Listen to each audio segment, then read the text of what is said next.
Hey y'all, come sit down and let's talk about it. So, this week,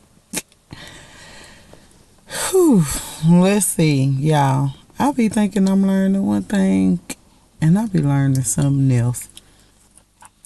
So, this week, I think we're gonna talk about relationships. Or I guess it ain't really relationships, it's still kind of transformation, but figured this out through relationship. So y'all remember, like, I don't know, was it like the first one I told y'all, like, I be talking to this guy, still talk to him, and we be kicking it, having a grand old time. This weekend was one of my homeboys, his girlfriend had him a surprise birthday party. I took him as my plus one. Had a great time. He enjoyed himself. I was just like really happy that he was happy and enjoying himself. So much so he enjoyed himself that him and my homeboy exchanged numbers. Like, we ain't even that far in that I should have probably been taking him as a plus one. But we definitely ain't that far in that you think we finna be sharing friends. Yeah, I know, like, that's my friend right now, just my friend. But they exchanged numbers. He enjoyed them. He was like, I can feel his energy and his spirit. Like, I like him. So that made me really happy. So just in the midst of, like, recapping the weekend and just thinking about what happened and like where I am now, I realized that, like, that's so small, y'all, like, that he was so happy, and I was just joy filled that he enjoyed himself with my friends and the people that I hold dear to me. Like, I love those people, and he just connected with them. He vibed with them. I didn't have to, like, babysit him or keep an eye on him or make sure he was okay because he knew absolutely no one there. Any of this. He's like fat right in. We play spades. We talk smack with another couple. Like, he just enjoyed himself as if he's known these people forever.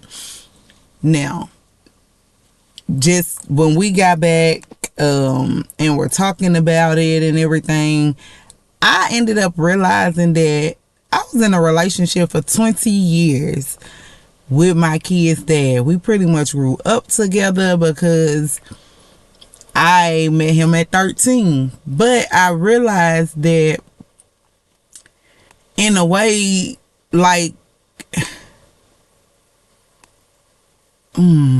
I guess I gotta pick my words wisely, what I'm trying to say. But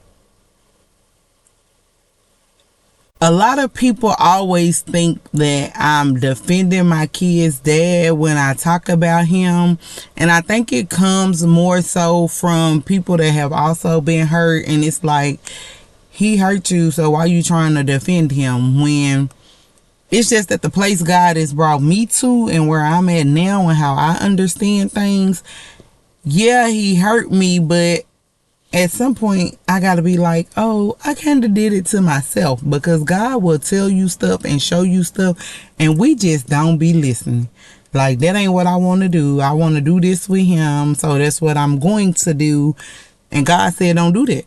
This why they be talking about how important obedience is, because disobeying will set you up for tragedy. And not, when I say tragedy, I don't mean like somebody gonna die, even though it could be that, but I just mean, like, it's terrible. The disappointment, the heartbreak, the pain, the whatever your situation brings to you, just tragic. Like, my heart being broke, that was tragic for me. Like, the person I've been with for 20 years, I grew up with you, and you gonna do me like this?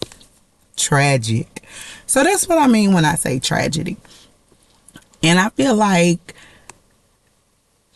some people just haven't got to where I am in my journey with God. So for me, I did part of that to myself because I wasn't listening. And when I say I wasn't listening, y'all know what I realized is that God, my baby daddy was in the streets. He was in the streets. So my baby daddy done been to jail twice before. Every time he was going to, like, he went to jail, something was saying, I would be like, hey, don't do this, or you should come here. I would be telling him not to go wherever he was going that got him sent to jail, but he wouldn't listen to me. God then was trying to save me and like, hey, I'm gonna send him to jail. That was for me to like, hey, you're here by yourself, you're doing whatever, you are okay. Instead of me pushing forward when those things did happen, because I was okay, I would push forward while he was in jail, and then when he get out, I would go right back. That was me. All I had to do was keep going, baby. Why is you looking back? God saved you from something and you went back to it. I did that twice. Not to mention the little small things that I kept going back to. So part of this is me. It's not necessarily that he just broke my heart. I did it to me too. I set me up for this.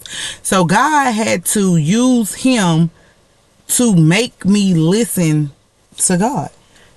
And him doing that caused him to break my heart.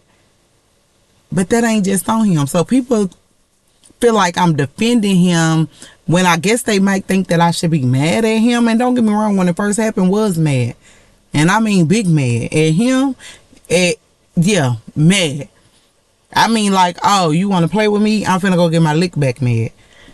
I was mad. But one day I just woke up and I was just okay. I wasn't mad. I wasn't sad. I wasn't nothing. I was just okay. That's when I realized I had the peace that surpasses understanding. Because when I tell you it surpasses understanding to a point that I couldn't even understand why I wasn't mad at the girl no more. I wasn't mad at him. I wasn't mad at the girl. I wasn't nothing. I'm like, her call me. We on the phone talking. Like, girl, what you doing? Why are you talking to her? Exactly what my people would say. Like, what you on the phone with her for? But I didn't understand it at that time because I was just at peace with what had happened. Now, granted, that was about 2 years later. But I was at a peace with it. So now when I tell my story ain't he did this and I was mad and XYZ. My story is that had to happen to me and God had to use him to make it happen, because if he did it with somebody else, I wouldn't have cared enough. So he had to use him for this to happen, for me to leave him, because now I'm at a point of, baby, I ain't going back. When you get out of jail this time or whatever, I don't got nothing to do with that. We finna co-parent these kids and I'll help you find a girlfriend. But it won't be me ever again. Now I realize that God saved you from something, you don't go back to it. And I mean, you don't go back to it. No matter how good you might have thought it was, because it's literally what you thought it was.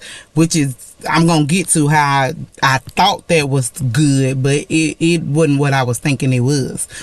But one thing I ain't gonna do is badmouth my baby daddy or let you badmouth him, because he's a great person, a great dad. He just wasn't a great spouse for me. Now, granted, I prayed that he be a wonderful spouse for somebody else. It just wasn't for me. So for my situation, God had to use him and the situation that we had to make me go back to God and listen to God and follow God, to be here to tell y'all about it. So now, why do I say we be thinking something is so good? Now, my baby dad was in the streets. Baby dad had plenty of money, did plenty of things, whatever. I always thought, now, don't get me wrong, baby daddy, now, protect me, of course. Am I safe with him? Of course. Am I worried about you doing anything? Absolutely not. He not having none of that. And I mean, probably still to today. I ain't gonna be worried about nothing while I'm with him. Now, let's fast forward. 5 years after all of that happened. Or 6 years now. After all of that has happened, I've met the new guy who went to the party. This guy, now I I didn't have words for it until today for what I was feeling when it came to this guy. So now when I'm with him, am I safe? Am I protected? Of course. Do I feel that way? Of course. Am I worried about whatever when I'm with him? Absolutely not. I mean, I'm so relaxed, it's ridiculous. Now, when I was with my baby daddy, was I that relaxed? No. How? You just said you weren't worried about nothing. Wasn't, but I also wasn't as relaxed. My nervous system wasn't as relaxed with my kid's father as it is with the new guy. Now, what I figured out and discovered and gathered words for today is that I am emotionally safe with the new guy, and I wasn't that with my kid's daddy. I was protection safe. You're not going to do anything. I'm not going to be worried about getting injured, dying, or any of that type of stuff while I was with my kid's dad. But I was also still in a mode that I had to come to, like I had gained to protect myself, but it was protecting myself from him. Whole time I'm thinking like the relationship ain't as bad as it could have been. It wasn't as bad as others. It wasn't this or that. But now I'm figuring out, like, baby, you was protecting yourself from this person you saying wasn't that bad. Like, girl, how? How wasn't it? But it's because I didn't know anything about emotional safety, so to say. I've been with him since I was 13. He's always protecting me, so therefore I'm thinking I'm safe. I'm even saying, like, if I need to feel safe with you, if I'm with you, or you ain't even really for me. Now, do I still feel that way? Of course I do. But now that me feeling safe is a different type of safety that I need to feel. I need to feel that one as well. But if I don't have emotional safety, there's nothing I'm going to do with you. Now, that's where I am now. When I tell you nothing I'm going to do with you, there's nothing I'm going to do with you. It ain't nothing you can do for me, with me, or about me if you can't give me emotional safety. If I don't have peace and emotional safety, if I don't get it, you don't get me. That's where I am now.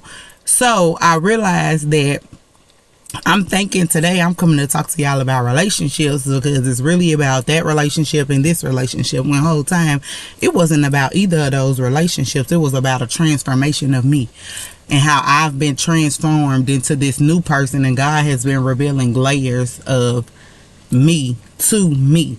So there's things that I have going on now that never knew. Like, even my homeboy was telling him, well, like, she be hard and this and that. And you know what? He like interrupted and told my homeboy, he was like, I ain't never seen that. And you know why? You know how we be like, I'm in my soft girl era. I ain't never said I was in my soft girl era because I wasn't never in it. Now I know, baby, I'm in it. Soft girl era is here because now he's brought out a soft LaDonna.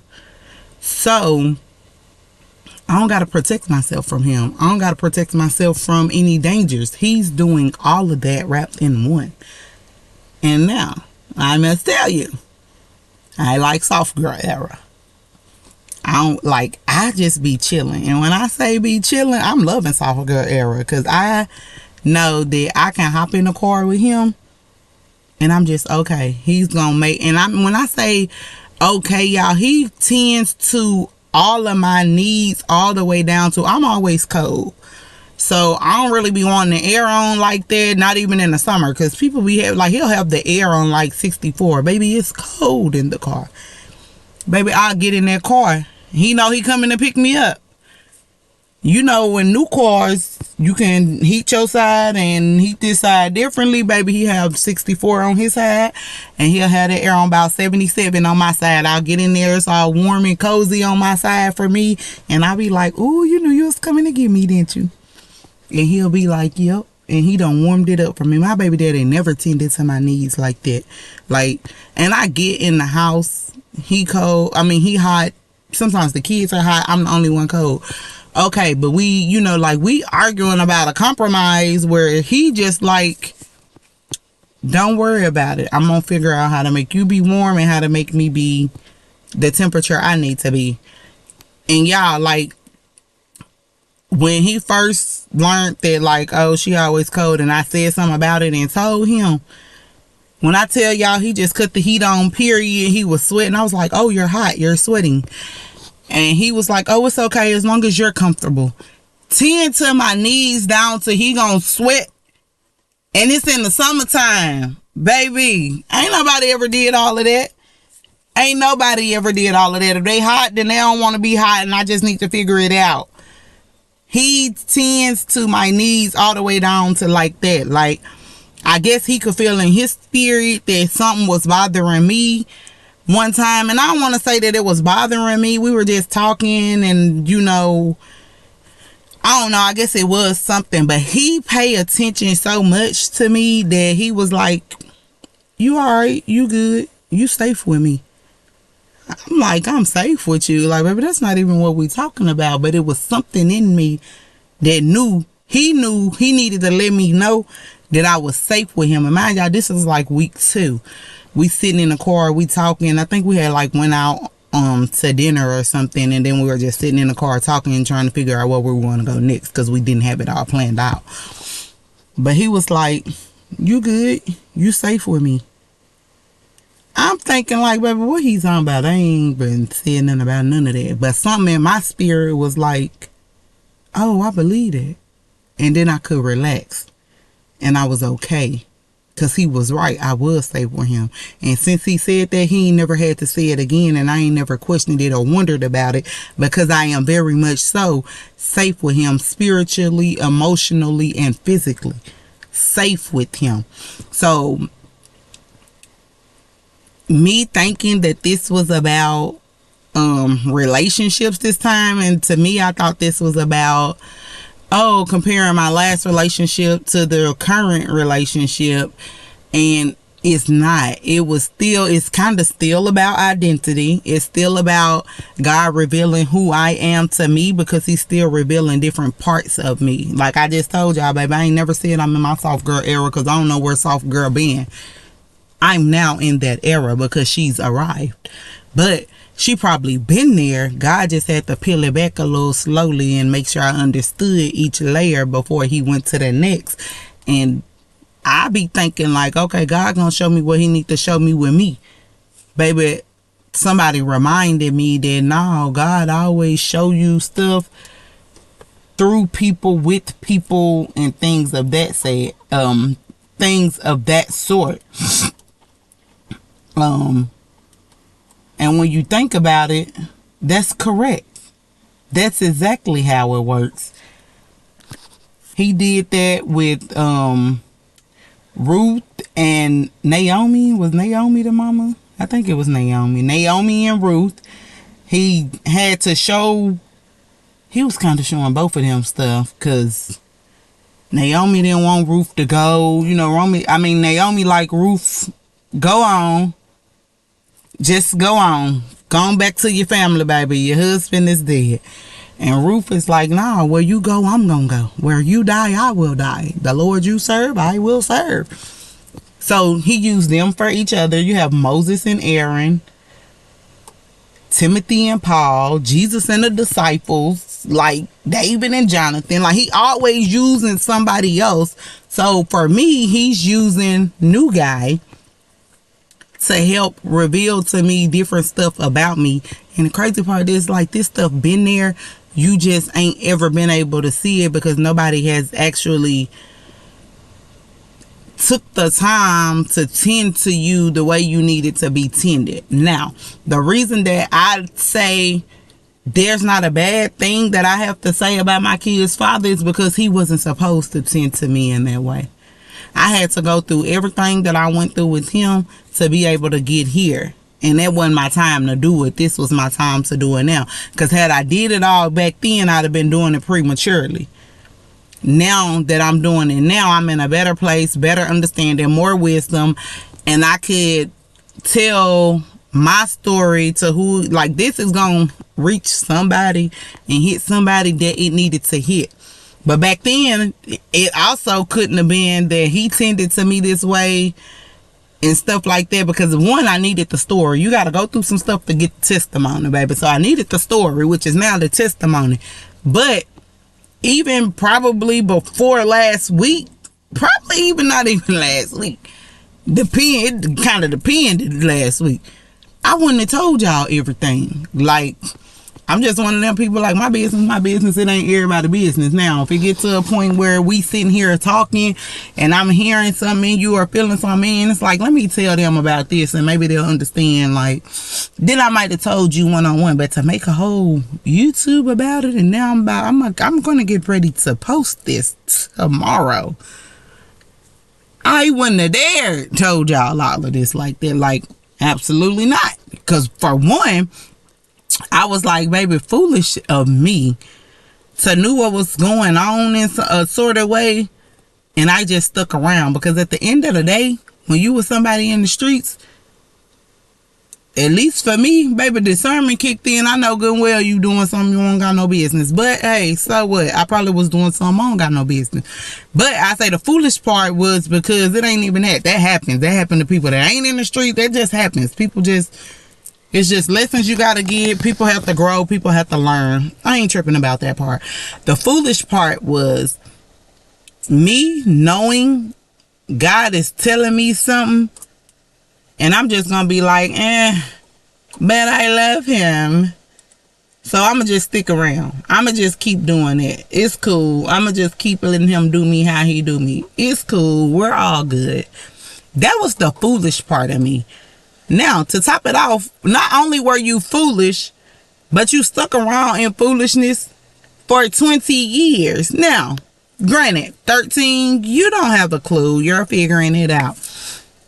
20, you don't have a clue. You're figuring it out. 25, ma'am, are you getting any clues? Because I get you still figuring some stuff out, but we still figuring it out about him. 30, I mean, at this point, it's like, B word, what you doing? So, the foolishness was of me to stick around for 20 years going through bull crap. Now, when you're in it, you don't even know it's bull crap or any of that you're in it. But when you get out of it and you can see in hindsight, which is where I'm at now, oh, I was a complete fool. And I mean a fool of fools. But we're all good. I had to get all that. I had to go through all that. I had to all of that to get here, to be able to be giving y'all these stories. Because believe me, this one had for path for nothing. And I say nothing, baby. Like my friends and stuff, or former friends, and because you know, like where I'm at now, baby, some people gone that I had, but friends and former friends and people like that know stuff, baby, people always done told me, you should write a book. Y'all story is like a movie, and like it is. I be like, girl, you said, like, y'all, sometimes I be talking to myself, I be like, bitch, you was stupid. You stayed there for that. Like, I know that didn't happen to you at school with it. Girl, you did that. Like, this I be talking, because, like, girl, couldn't have. But, said all that to say, God transforming me, y'all. He transforming me. He revealing things to me. And even though this story seemed like it could have been about a relationship and all of that, it really wasn't. It was about my transformation. It's just it's just about two people who helped me realize that I'm being transformed and how I'm being transformed. And it's showing me from how I've got from here to here and how things have changed and how I have grown.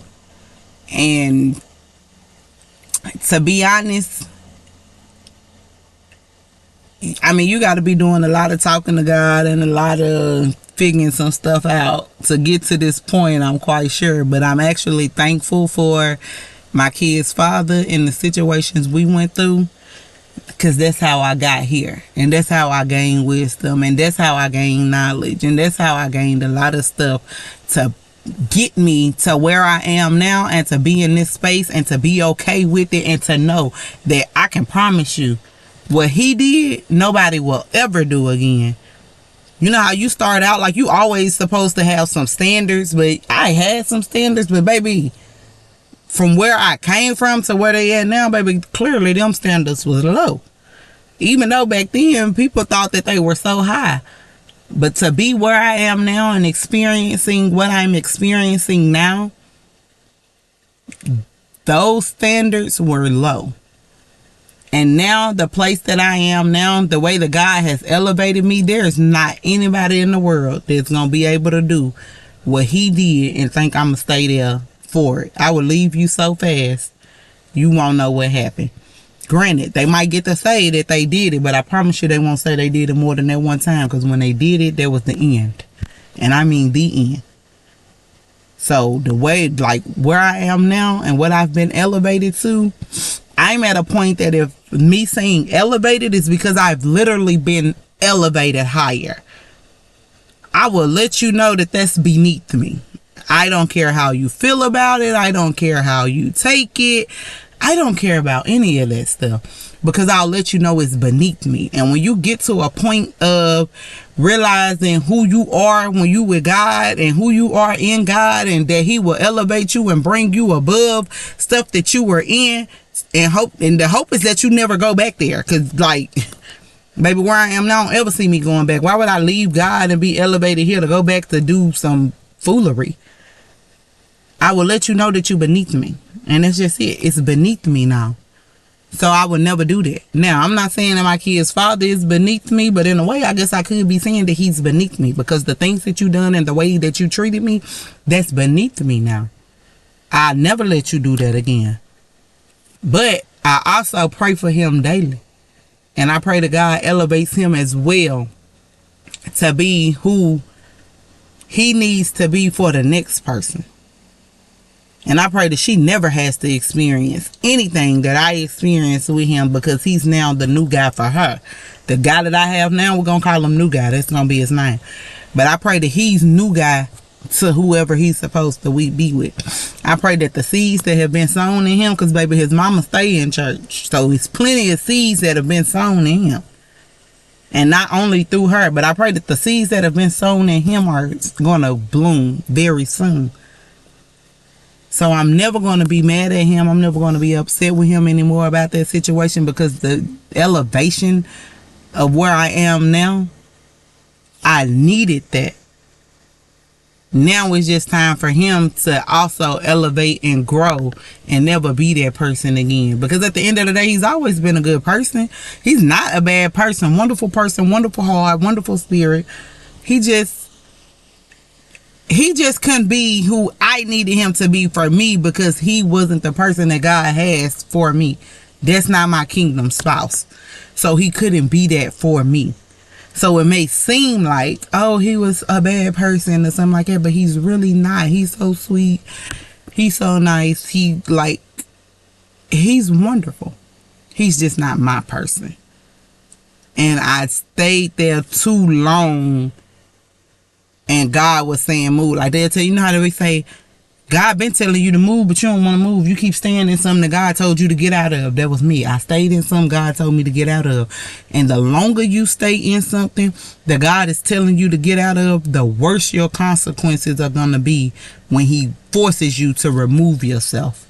So when you know that's what he's telling you, go ahead and get out. Just go ahead and get out. Because if you don't, your consequences are going to be worse. The longer you stay, the worse and worse they're going to get. The worse and worse they're going to get. So when you finally get to, oh, I must leave, it ain't going to be what you was thinking it was going to be. It's going to be some of the worst type of consequences you could have and feel. So, y'all, hope y'all enjoyed it. I hope I see y'all again next week. But until then, keep trusting God, even when you don't understand.